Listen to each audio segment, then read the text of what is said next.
This is Jacqueline Luqman with the Real News Network. A delegation of U.S. members of the Embassy Protection Collective have returned from spending 10 days in Venezuela, meeting with community leaders, social organizations, and government officials, including a private meeting with Venezuelan President Nicolas Maduro. If you recall, for 37 days, and with the permission of the democratically elected government of Venezuela, members of the Embassy Protection Collective held the space in the Venezuelan embassy in Washington, D.C., and refused to hand over control of the building to the U.S.-backed and selected president, Juan Guaido, and his ambassador, Carlos Vecchio. Here to talk to me today in the studio about this trip is Netfa Freeman. Netfa is a member of the Black Alliance for Peace Coordinating Committee and is also an organizer with Pan-African Community Action here in Washington, D.C. Netfa, thank you so much for joining me in the studio today. Well, thank you for having me. So talk about this trip. Give me just your general overall impressions of this trip, just as a member of the delegation. Mm-hmm. Well, it was a pretty fantastic trip, in my opinion. One, we went there to not only meet with the others, and I think you might have mentioned, I'm not sure, we participated in the Sao Paulo Forum, which is a forum of grassroots movements and organizations of Latin America. They have Latin American left. And it's been going on ever since the first one in Sao Paulo, Brazil, and it's adopted the name Sao Paulo Forum because of what the first one was. This year, it was in Venezuela, following actually the meeting of the non-aligned meeting. A non-aligned meeting is an alignment of states, of governments in the South that are opposing U.S. hegemony and European and U.S. hegemony. So that was the governments, and then following that is the grassroots organizations all in Venezuela.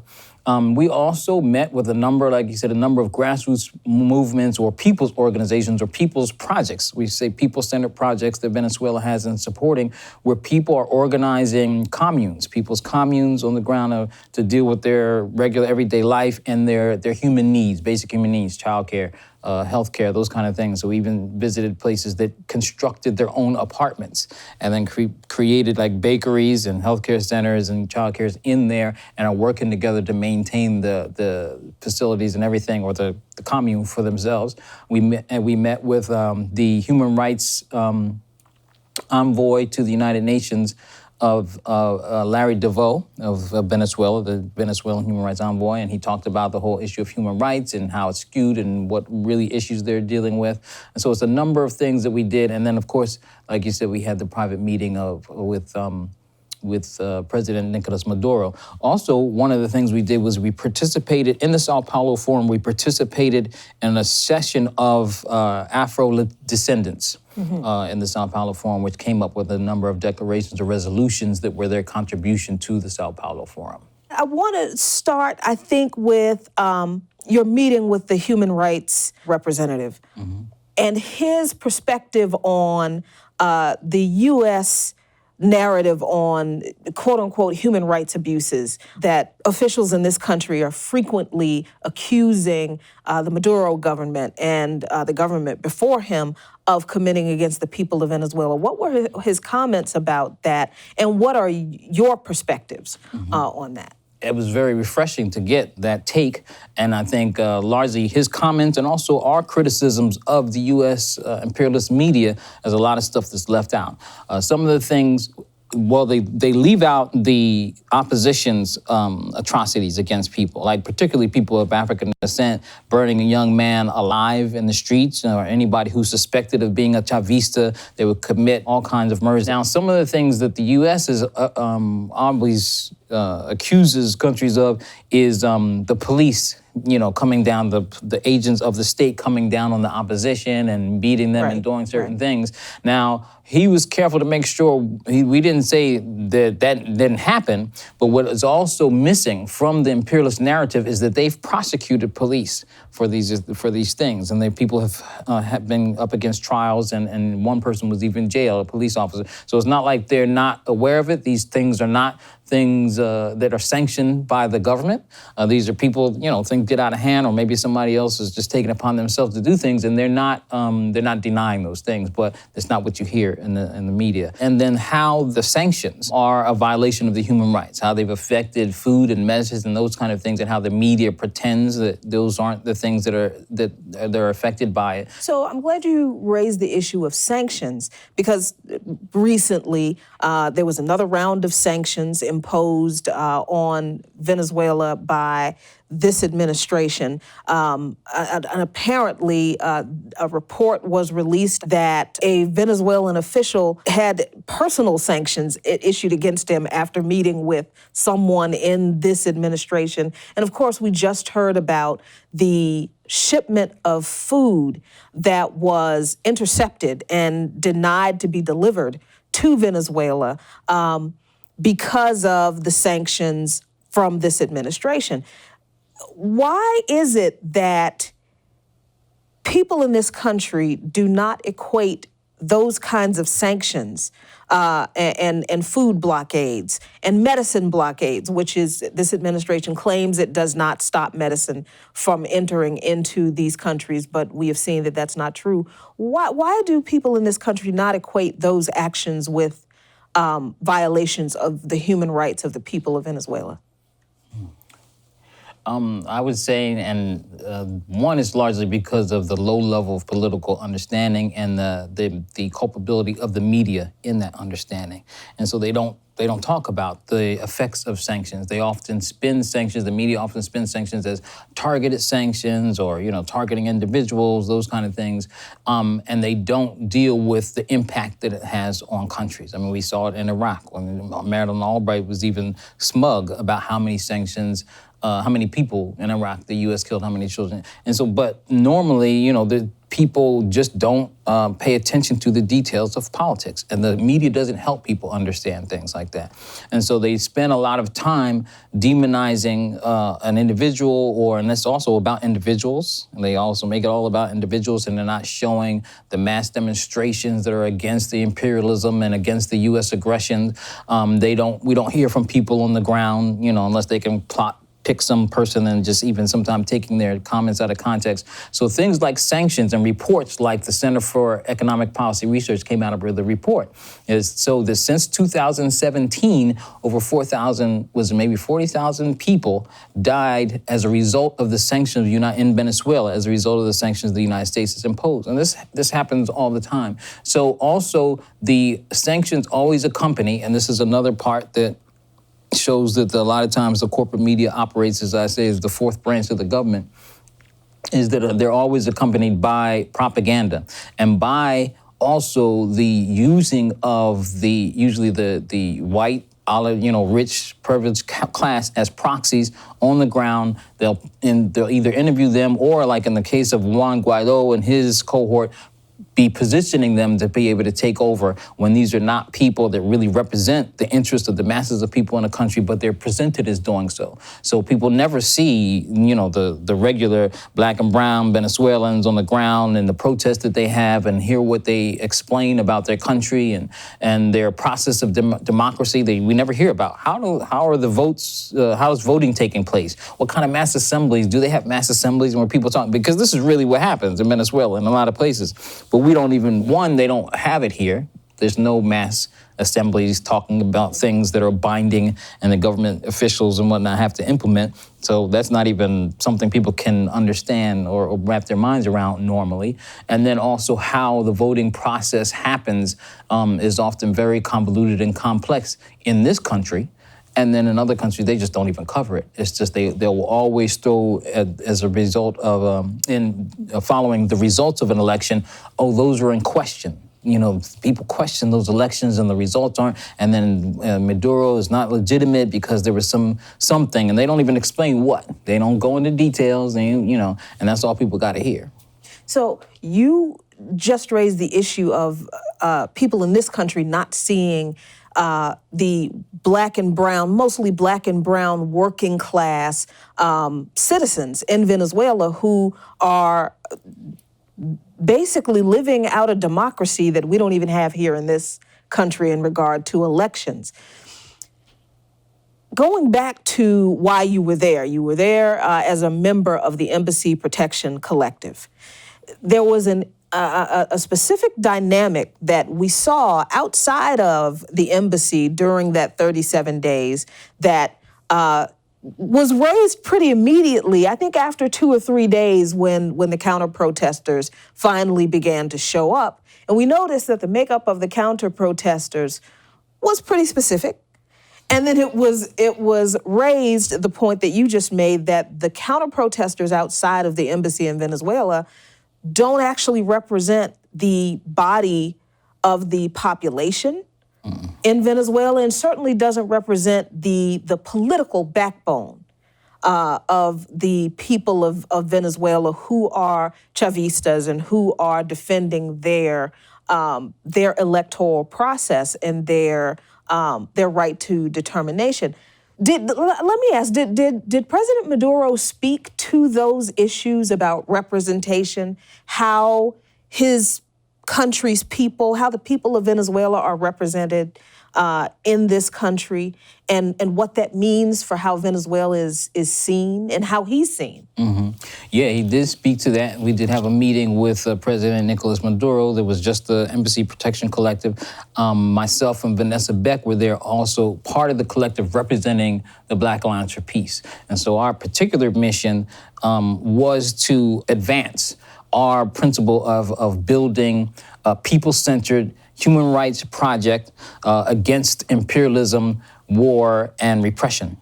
And so that's why we were there. So it was a little bit slightly different in the sense that it overlaps with the other people that were there, but we're representing Black people, and we're not, doing so thinking that we're trying to hold our government accountable. We see the repression that Venezuela and the people of Venezuela face as the same thing we're facing here domestically inside the United States and around the world. And so we're identifying with the people who are the targets of that oppression because we are of them versus people who, have some relationship to the oppressor but don't agree with the policies. So that's a little different. And one of get to your question is that, and so just also to conclude that is that our reason for supporting Venezuela is the same reason we have for supporting Haiti and our people in Honduras and Africa or anything. And so we have to, see it that way, so that we're building our people's movement, and that we have to also, hold people to try to make people see the connections. President Nicolas Maduro raised something very interesting. He's a very astute person, I think. A lot of times you hear all this, stuff about people, they focus so much on individuals, and he was very humanist in talking about he's a murderer and all these kind of things that don't really pan out. But one of the things he raised was the reviving of, I think it's very instructive for us to understand and know about this, the reviving of the Monroe Doctrine and anti-communism. And so when he's looking at it mostly from the lens, and which is what government officials from another country do, their responsibility is to deal with their own country. But what I saw is this is also the foreign policy that mirrors the domestic policies we're facing. Monroe Doctrine, white supremacy, anti-communism, our struggle as Black and brown people, working class Black and brown people in the United States, facing austerity, gentrification, increased police repression, mass incarceration, all that kind of stuff, is what we're facing here that mirrors the foreign policy that the United States and the Western governments are leveling against Venezuela and other countries, particularly countries that are trying to chart their own path and exercise their right to self-determination. It's like we live in a world that they're trying to take us down a neoliberal path that offers nothing to anyone except the disregard for people's human rights and self-determination, diminishing resources that they want to keep and hold to themselves for upper class oligarchy of the world that is largely white and Western and European. For us, we have to build something that's more conservationist in terms of resources and the environment, and also cooperation and as opposed to competition. There's this competition and appropriation. Ours has to be a cooperation and conservation. And so we got to see that foreign policy and the domestic policy mirror each other, and they're bipartisan in their approach. Because right now we ain't seeing any of the candidates talking about, they say they claiming they're against Trump, but nobody's really talking about the racism reflected in these foreign policies against Venezuela. The blatant gangsterism of seizing, I think you mentioned the food shipment going through Panama. They seized that shipment, claiming that they're not for, they're for the people of Venezuela, but you're going to take the food. This is blatant stuff. I mean, we have progressive policymakers that everyone wants to lift up, and that's fine, but they got to take a position. It's their responsibility because you have a lot of media attention. We don't get a media attention, the real mainstream media. They got to use that platform. I mean, this is what we're up against, and I think this shows that when we end up, when some people end up either pledging allegiance or putting themselves in a position to have to demonstrate allegiance to the United States, it comes with strings attached. That means you have to in some way embrace or be quiet about the policies, some of the most blatant policies of repression, war, and imperialism that the country characterized by the country. But Netfa, what about people whose criticism of your participation and the Embassy Protection Collectives and Black Alliance for Peace's participation in these kinds of events where you are taking a meeting with someone that they will say is a dictator and who is a criminal.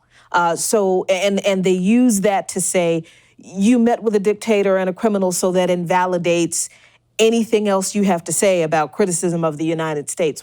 How does people's response that is that way, how does that factor into this whole argument of anti-imperialism? Mm-hmm. One, we have to understand that capitalism and imperialism comes with propaganda. They're trying to tell us what to think without any critical analysis, no information. And we also are not supposed to consider that they lie. Kwame Ture used to say it doesn't lie some of the time, they lie all of the time. And so when they will always bandy around. They bandy around terms like dictator, terrorist, communist, and we're just supposed to accept those things without any critical analysis, without any information that we're able to research and follow up on, refute or confirm, these things.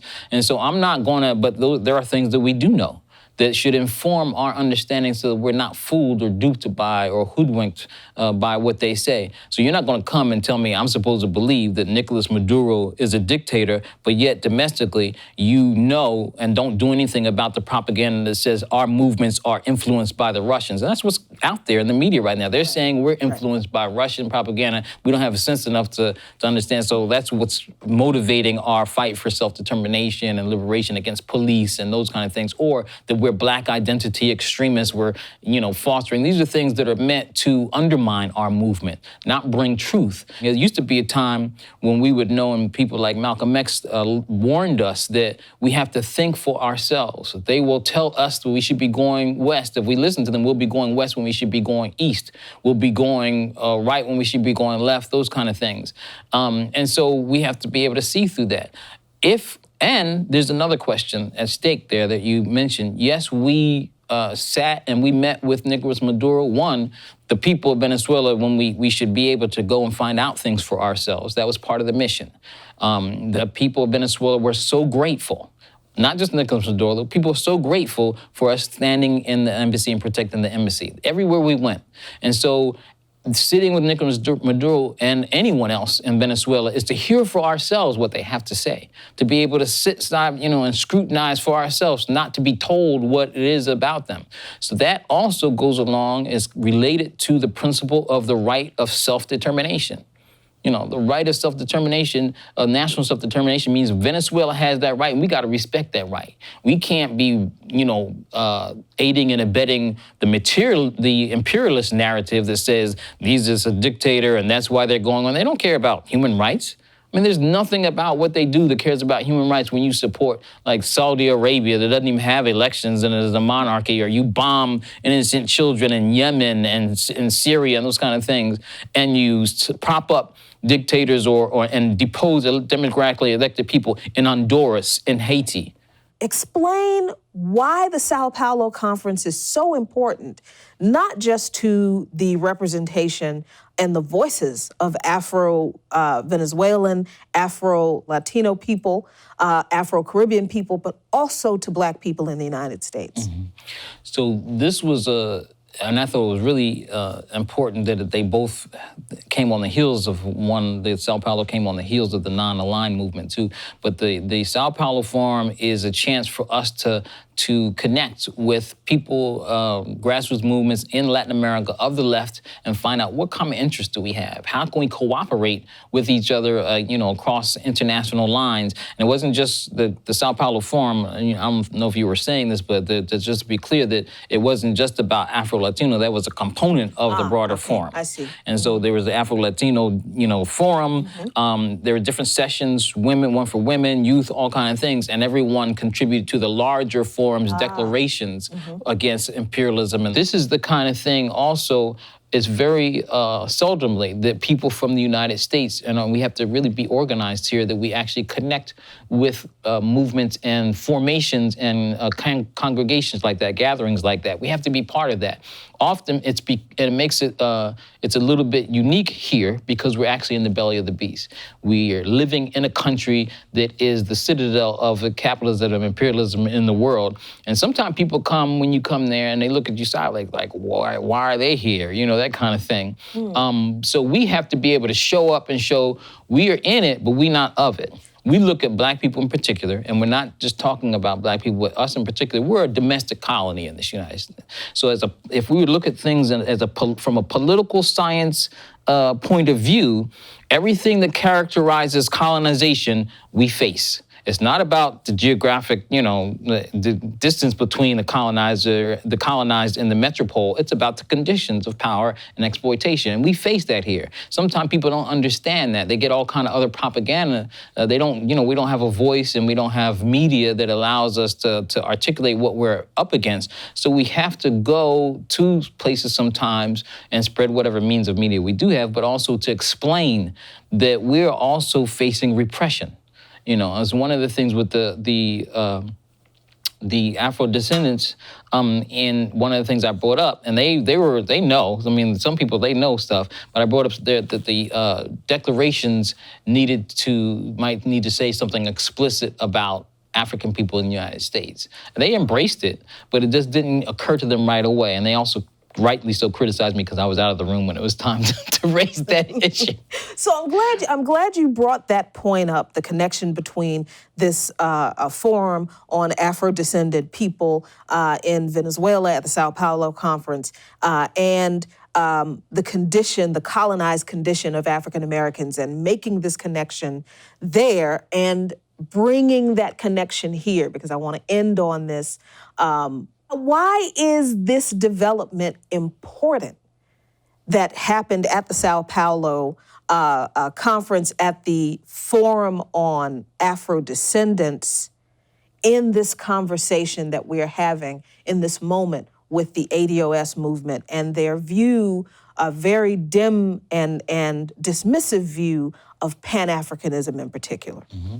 Well, what happened in the Sao Paulo Forum, and part of their resolution was explicitly talking about Pan-Africanism, and they termed revolutionary Pan-Africanism. So we gotta, it's a digression for us to get away from that. We have a movement that goes back quite some time and has been attacked in so many ways. So what happens is, so now they're trying to revive and re-embrace the Pan-African movement, particularly on making connections with our brothers and sisters on the continent of Africa. So it's explicitly mentioned in their resolutions. We have to do the same thing and realize that anything else, when we call ourselves, American descendants of slaves, that means everything started at after the Middle Passage, and that our allegiance is to this capitalist imperialist system that represses us right here in the United States, and doesn't want us to have connections and make the links between the repression that they level against our people in other places. So it's very important. They operate on a global level and are very sophisticated and very clear about their interests of full spectrum dominance is what they actually term it.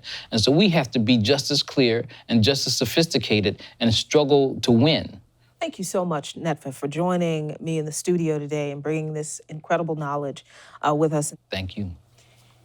And thank you for watching, for joining us. Continue to watch our coverage of not only the unfolding events in Venezuela, but around the world, where people are continuing to fight for self-determination in the face of capitalism and imperialism. This is Jacqueline Luqman with the Real News Network. Thank you for watching.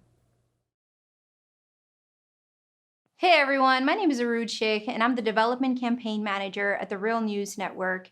If we're gonna stand up to the corporate elites, then we need your help to make people-powered media. And that's why I'm asking you to please donate to the Real News Network. And while you're at it, hit the subscribe button. Thanks so much.